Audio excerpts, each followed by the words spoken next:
Hi guys, in this video we are going to go over how you can actually download for free Instagram videos. Okay, we're not talking about reels, we're talking about videos.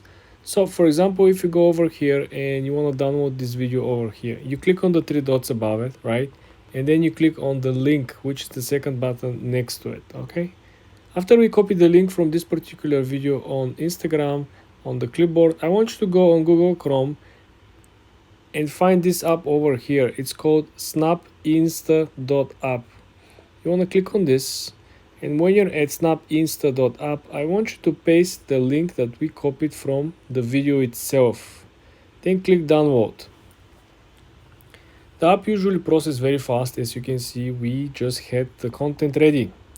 Here you can download the video, and essentially that's it. Be always very careful where you're clicking, guys. Sometimes some of these apps have these ads on the side that have a download button as well, so be very careful and mindful where you're clicking when you're actually downloading the videos. For more tips and tricks like this, guys, subscribe and follow for more.